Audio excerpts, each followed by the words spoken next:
Hey everybody, this is Zemanon, coach of the Detroit Solgaleo, bringing you week 8 of the LDL Evolution League.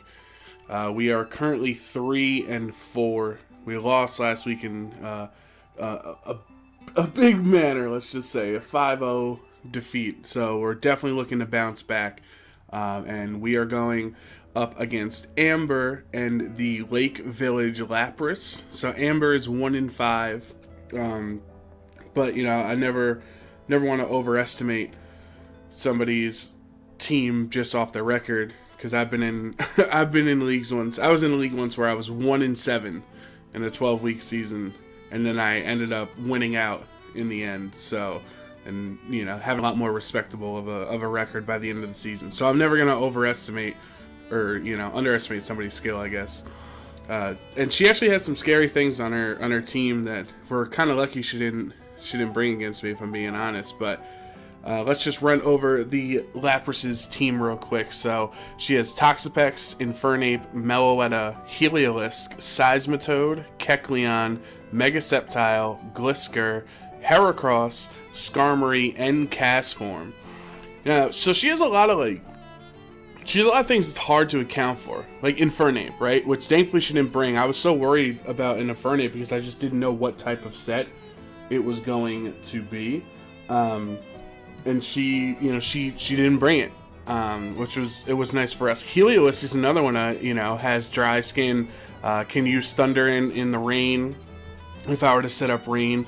Castform also is going to be changing into the water type when the rain is up. So she had a lot of things that seemed like she could take advantage of my rain, which was scary. And then also Seismitoad, who gets Swift Swim. So yeah, I was definitely worried about that. I know Castform gets Energy Ball. Sceptile's a grass attacker too. So I didn't know how well Swampert was going to do in this matchup. But if we just go over my team real quick, I have Psychium Z Celebi and Assault Vest Nidoking, Eviolite Dusclops, Leftovers Sylveon, Damp Rock Pelipper, and then Mega Swampert.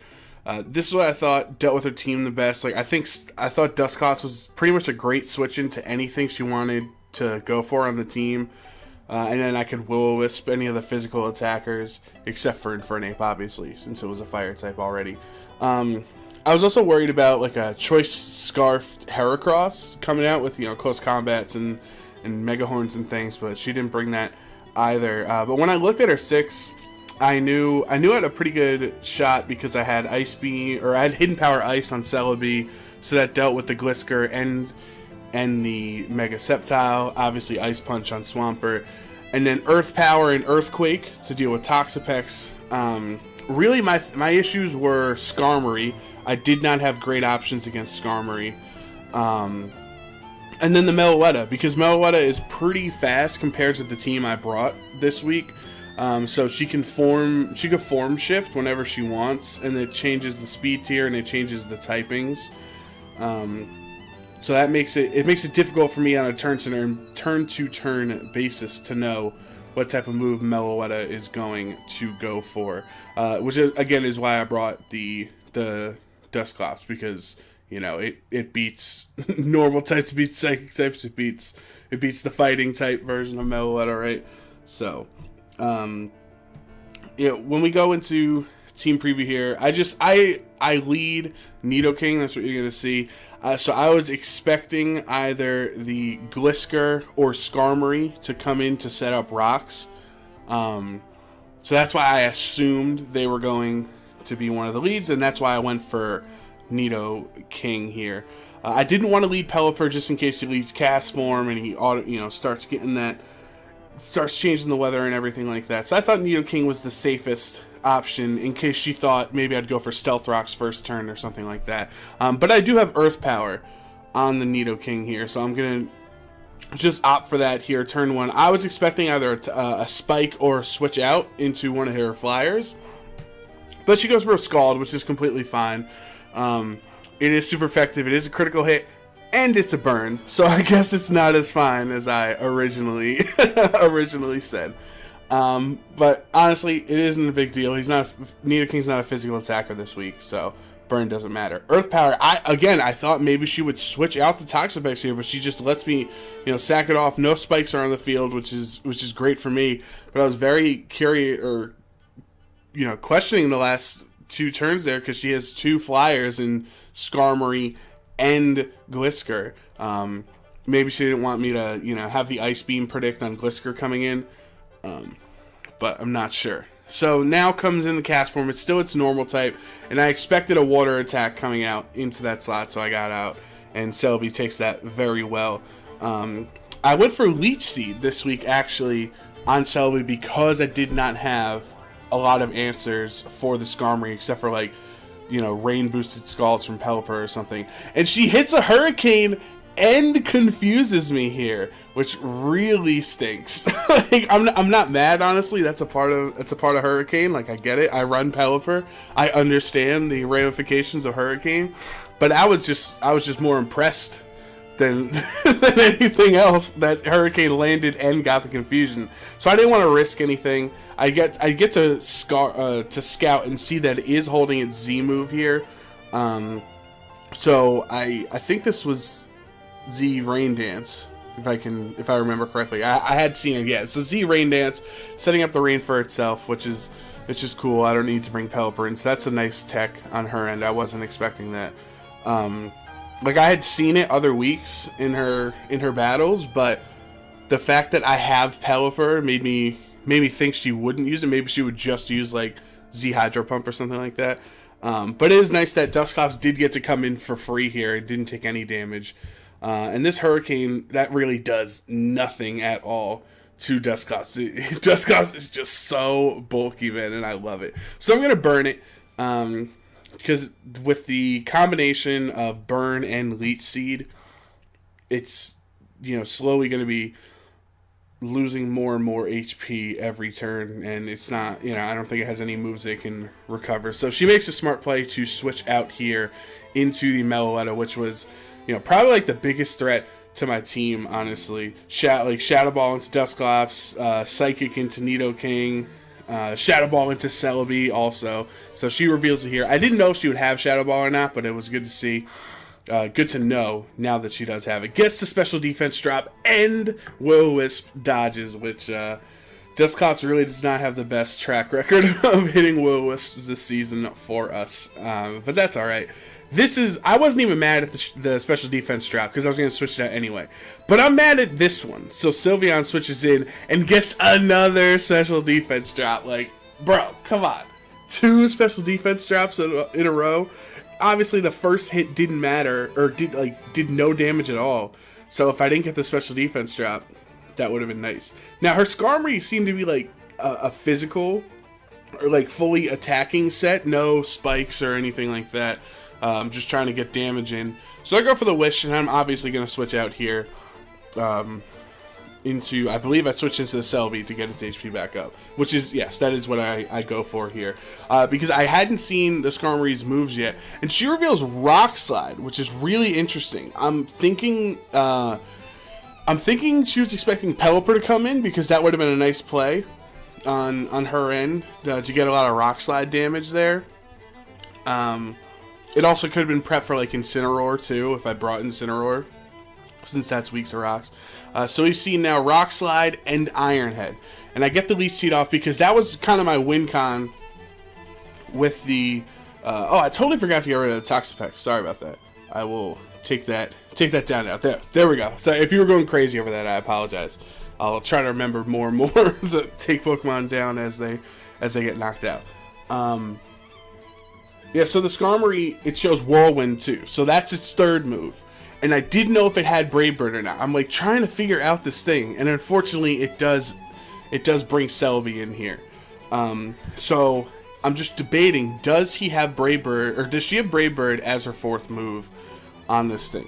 I thought maybe you'd switch it out again. I don't know why I went for the Giga Drain, honestly. Psychic was also resisted, so there's really not much I could have went for here. And she goes for Iron Head. So I'm okay, I don't think she has Brave Bird, because right there will be a prime turn to go for the Brave Bird, right? I'm thinking maybe it's Roost is that last move, or Stealth Rocks, or Spikes or something. She finally switches out the Skarmory into the cast form, who is going to be able to turn back into the water attacker here. I go for the Psychic, and I don't even need... Like, I would have outsped anyway next turn, but the Psychic is enough to knock out the cast form here. So now we... Boom! I was on top of that one, guys. Alright?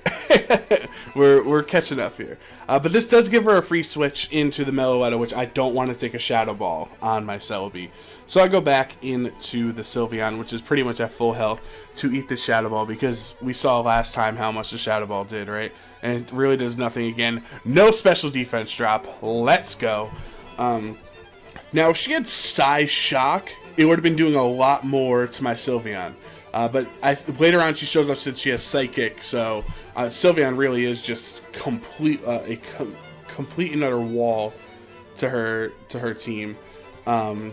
The Skarmory switches in, makes sense if I went for Hyper Voice or something like that, but I am just going to switch out because I got the Wish up, go into my Dusclops here, and this is kind of a long battle that we have. Like, if you can see on the bottom, there is a lot of switching, some wish switches and things, a lot of like HP being whittled down by Will-O-Wisp and Leech Seed and stuff. But Skull Kid actually does hit the Will-O-Wisp this time around, so thank you for that. So now the Skarmory, I don't have to worry really about Brave Bird on Celebi anymore because he's burned. And Dusclops just switched out into the Celebi here, so this is actually, you know, this is fine. Like, I'm okay with it if she has Brave Bird. I decided to Leech Seed. I could have went for the Psychic, and I could have went for the Psychium Z. I think this is a misplay on my end. I should have Psychium Z'd there. Because the reason I had the Z move was for Toxapex, and Toxapex is knocked out. So Celebi has done its job already. So I should have Z moved, and then Brave Bird. Even if I didn't knock it out, the combination of Brave Bird and Leech Seed and Will-O-Wisp recoil or damage, whatever you want to call it, would have knocked out the Skarmory anyway. So I should have just Z moved there to potentially save myself the HP. But Celebi is going to get another knockout, which is nice, because Celebi really has not been performing too well for us this season. It only has, I think, one knockout, or two knockouts in total, I think, on the season before today. So I went for the Hidden Power Ice. I didn't actually calc. This was my fault. I should have calced to see if it would knock out, and then it doesn't, obviously, as we saw. So Celebi goes down, and I kind of need all the differential I can get, because going into this game, I was our record was 3-4, and we were -6 differential on the season. So there's a lot of teams in the league right now that are like 3-4 or 4 or 4-4, 5-3, like around the 500 win percentage mark, right? And then Pelipper gets this knockout on the Glisker here with the Scald. So that's another knockout for Pelipper. It's been doing a great job this season. And then I'm also going to Hurricane on the Sceptile. So he's going to Mega Evolve. He doesn't knock me out. I was thinking maybe he's like Leaf Storm or Hidden Power Electric, I thought. I know one of my opponents brought Hidden Power Electric in a previous week, so I was kind of expecting that. And I was willing to sack off the Pelipper here to HP Electric, but I guess she didn't have it. Dragon Pulse doesn't take me out, and then Hurricane is obviously going to one-hit the poor Mega Sceptile. I do love Mega Sceptile. I wish he had a more reliable grass attack instead of Leaf Storm. But anyway, so now this is where it gets kind of tricky. What I should have done was switched out Pelipper into Swampert here. That's what I should have done. Like I actually should have done that many turns ago. When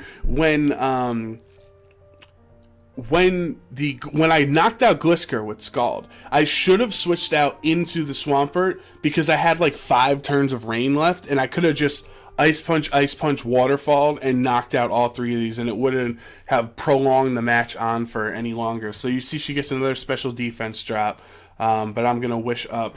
And it was at this point, I wish I thought of it earlier about the differential, but I was like, oh, I have 5, I'm up 5-1 right now. Like, I have to try to preserve this differential because I'm -6. If I win 5-0, now I'm at 500, and I'm only -1 on differential, like that might be a big deal going into the the last quarter of the season, which we are upcoming here. And I have some really tough opponents in the next couple of weeks, so I gotta see. I can't afford to. Essentially, losing 5-0 last week, we get to counteract this week by winning 5-0. So I get the Will-O-Wisp here, and like I really made it scary. There were a bunch of times where I could have lost one of my Pokemon to win 4-0, which hurts the differential. So yeah, I really should have just stayed or switched into the Swampert right away and wrecked house while rain was up. I show off the Earthquake here. I brought Earthquake for Infernape actually. My idea was to, if he went for a Flare Blitz, my idea was to switch Dusclops in, then take the next Brave Bird or Flare Blitz, Pain Split, and then Earthquake would be in range to knock out the Infernape. That was the idea. But instead, I'm just gonna have to Pain Split the poor little Meloetta here. So the rain does stop, and if you looked at my team, pretty much all of my Pokemon are at like 40% health, like except for the Swampert, who I just brought in now. And this was the realization. I was like, oh snap! I want to get Swampert some KO so he can get on the get higher up on the leaderboard here, and it would have been great. But she gets the special defense drop again for like, what is that? The 6th? Is that the 6th or 7th special defense drop in this game? Like, absolutely crazy how many times she's gotten that. So Swampert is able to take another hit. Like I calced it at -1, I would be able to take another Psychic or Shadow Ball. But she goes for Relic Song and puts me to sleep, man. Like, so many things going on. Now she's transformed into the fighting type version of Meloetta. But like, she only has 2 more turns left of being burned. So I just have to sit around as long as I can, and now she has a higher physical attack than special attack, so I know that Sylveon can live these things. Focus Blast is resisted. She hits Focus Blast too! Oh my god, so many things going on in this match. So many, it's things that are unlikely to happen is happening here. But yeah, now Psychic with the lowered special attack being in the pirouette form does not knock me out where it would have in the other form. Sylveon is able to take a knockout, which is nice, and we are going to win this week with a 5-0 victory, which is really nice. I really do feel terrible about like the Will-O-Wisp on the Meloetta and like just letting it go down. Like I feel like kind of a jerk because I should have just taken I should have just let her knock out something and then win 4-0 by bringing in Pelipper, Swampert, or somebody, whoever I wanted to have a revenge kill. So, but like every point of differential is so important in this league because there's so many teams around the 500 mark right now that like I felt like it was more important for me to get that 5-0 victory compared to 4-0. And of course it also could have been 6-0 if I played my Celebi a little bit better. But I'm totally okay with it. I had fun with the sets I brought. Like, it's always fun bringing Dusclops into a match because I feel like I never want to bring it. So when I actually do, and it puts in work with the Will-O-Wisp and Pain Splits and things, I thought that was pretty fun. And then Celebi kind of redeeming itself. I've been off the Celebi train all season. Like, I have not been a fan of having Celebi on my team. It's been not been as effective as I would like it to be, considering it's a tier 2 mon. But yeah, that's going to be it for this week. We are now 4-4 with a -1 differential. Next week we're going up against Alejandro, who is undefeated with like a +24 differential or something like that. Like, it's insane. So this is definitely going to be the toughest challenge we have so far in the LDL this season. And after that, we're replaying against our division rivals from the first 3 games of the season, which were very close battles. If you remember, those were a lot of fun. So I'm really excited. I decided to make one change on my team. I dropped Excelgor and we picked up Ludicolo in that slot. So they're both tier 4 mons, but I felt like Excelgor, I feel like I never wanted to bring it. And Ludicolo helps because it's a little bulkier, obviously, than Excelgor, who's super frail. It helps me with some of those Earthquake switch-ins, like it deals with some of those ground types a lot. It deals with those ground types a lot better than Excelgor did. It also can, you know, be another rain user. Now, the downside of picking up the Ludicolo is that I'm even more reliant on rain than I was before, because now I have 3 of my 11 Pokemon that are like rain dependent. So we'll see how it works. But I hadn't made any transactions all season, and we get 5 transactions. So I was like, you know, I might as well do something. I might as well try to spice something up and try to fix what's going wrong with the team here. We'll see if it works out. I'm not too sure. I'm not, you know, I don't think Ludicolo is going to be make or break or anything like that. But I hope I heed my words when saying that now. So thank you so much for watching this video. Make sure to tune in. We have 4 more matches this season in the LDL, and then hopefully we can make the playoffs. We'll see what happens down the stretch, because we have some really tough matchups.